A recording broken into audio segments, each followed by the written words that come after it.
আকাশের নক্ষত্রের মাঝে আলো দাও অন্ধকারে, কোটি কোটি মানুষের হৃদয়ের কম্পন আমাদের দেশটা জুড়ে। এখনো কৃষক শ্রমিক জনতার মাঝে তোমার প্রতিধ্বনি, আর ওই পাখিদের কলরবে ভেসে আসে কান পেতে আজও শুনি। আমি জিয়া, আমি জিয়া, আমি মেজর জিয়ার কথা বলছি। আমি জিয়া, আমি জিয়া, আমি মেজর জিয়ার কথা বলছি।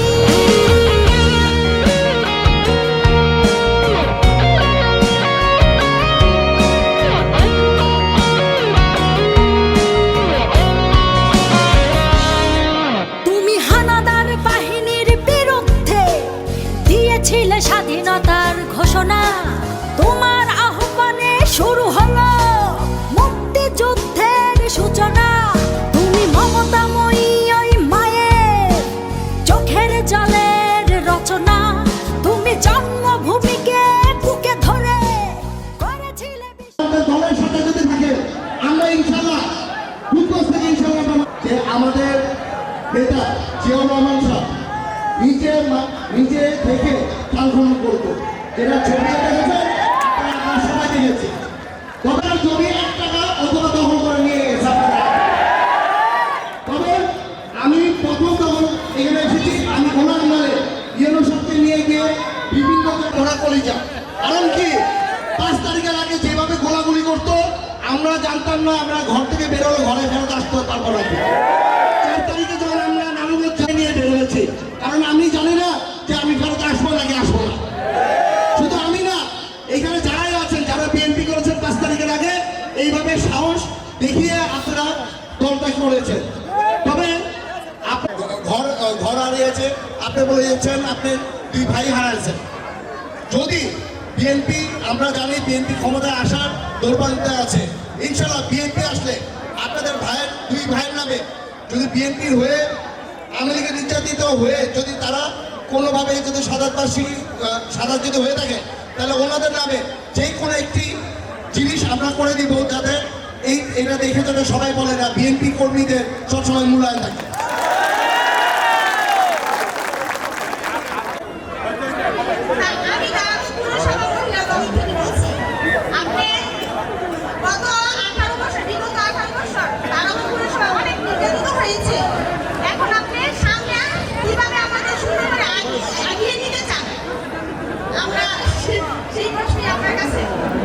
আসলে তারাপোটা একটি পরিবারের কাছে জিম্মি হয়ে গেছে।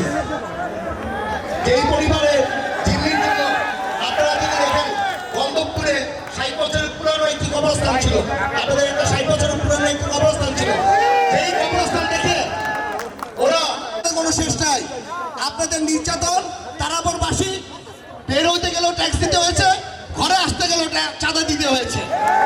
তবে আমি একটা কথা দিই আপনাদের মাঝখানে, তারাবাসীকে নিয়ে রূপগঞ্জের সবচেয়ে আইডিয়াল একটি পৌরসভা বানাবো। শুধু রূপগঞ্জ না, বাংলাদেশের সবচেয়ে আইডিয়াল। আপনাদের উপস্থিতি বলে দিচ্ছে যে একটি সমাবেশ আকার ধারণ করে গেছে। এই সমাবেশে ধারণ হয়েছে কারণ 17 বছর আপনাদের নির্যাতন পেয়েছে। এখন যাক, আপনি যেটা বলেছেন যে বেকার সমস্যা, রূপগঞ্জে যে বেকার সমস্যাটা আছে, এই সমস্যার কিভাবে আমি সমাধান। বছরে রূপগঞ্জের যাদের চাকরি দিয়েছে সবাই গিয়ে সন্ত্রাসী করেছে ওই মিল কারখানায়, এর জন্য তাদের চাকরি দেওয়া হয় না। আমি যত সিনিয়র নেতৃবৃন্দ আছে সবার সাথে মিলে আমি সবাইকে একসাথে গিয়ে প্রতিটি মিল কারখানার মালিকদের সাথে ওই জায়গায় যারা আছেন তাদের সাথে কথা বলে আমি চেষ্টা করব যাতে রূপগঞ্জের মানুষকে যাতে ম্যাক্সিমাম পিস 1 লাখ প্রথম 1 পিস এই স্কুলে যাবেন। তবে ভুয়া সাহেব আপনার তো জায়গা আছে, কাজী সাহেবের তো জায়গা নাই, আপনি কি আরো জায়গার দরকার পড়বে?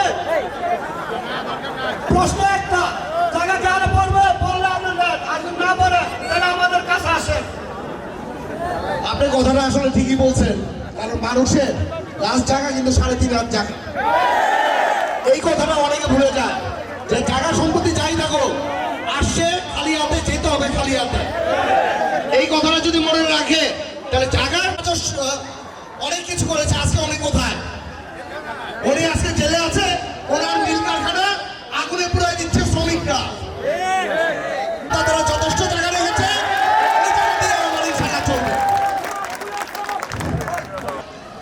আপনাদেরকে একটি কথা দিয়ে যাই যে প্রাইমারি স্কুলটি করার জন্য আমি শিক্ষা বোর্ডের সাথে কথা বলে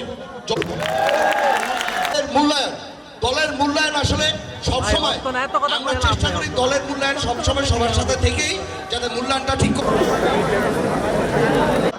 রাজি সাহেবের পক্ষে যারা না ছিল তাদেরকে এই অসুবিধাটা করেছে। আমার নামে মামলা হয়েছে 94টা। কিছু মামলা আছে যেই মামলাতে আছে হলো আমি ছিনতাই পর্যন্ত করেছি। আরেকটা মামলা আছে যেটা হলো রাষ্ট্রদ্রোহী মামলা।